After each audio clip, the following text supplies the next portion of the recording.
Ju njohim me edicionin informativ të lajmeve. Kjo është Radio 7.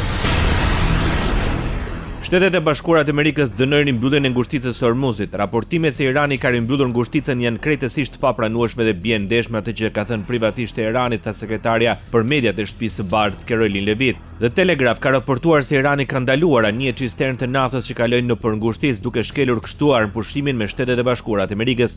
Mediat shtetërore të regjimit raportuan se trafiku u ndalua me forcë në përgjigje të Izraelit që kreu sulmet e tij më të rënda të luftës kundër Libanit. Me herët SBA dhe Irani kishin arritur një marrëveshje për të riapur rrugën vendimtare të transportit detar të gjirit si pjesë e një armëpushimi dyjavor.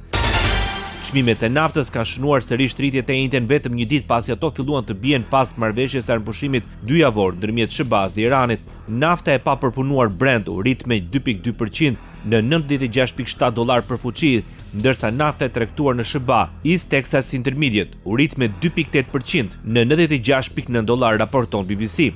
Çmimet e naftës janë ende shumë më të larta se sa ishin përpara se të fillonte lufta më 28 shkurt.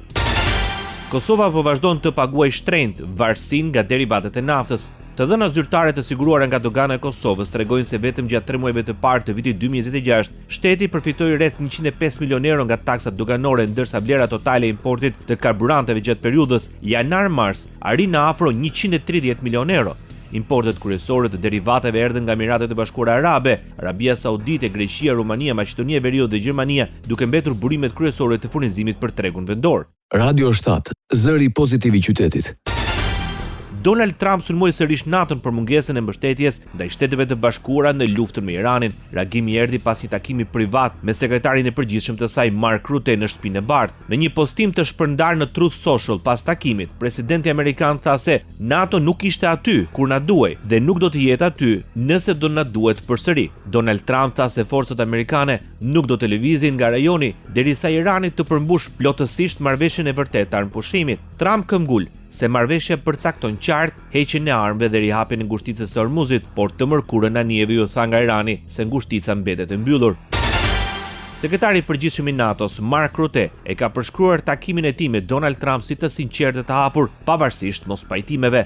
This was a very frank, a very open discussion, but also discussion between two good friends. Rutte qëndroi në Shtëpinë e Bardhë për më shumë se 2 orë. Pjesa më e madhe e mesazheve të Rutte për Trump duket të ketë qenë se shumë vende europiane nuk penguan veprimet amerikane.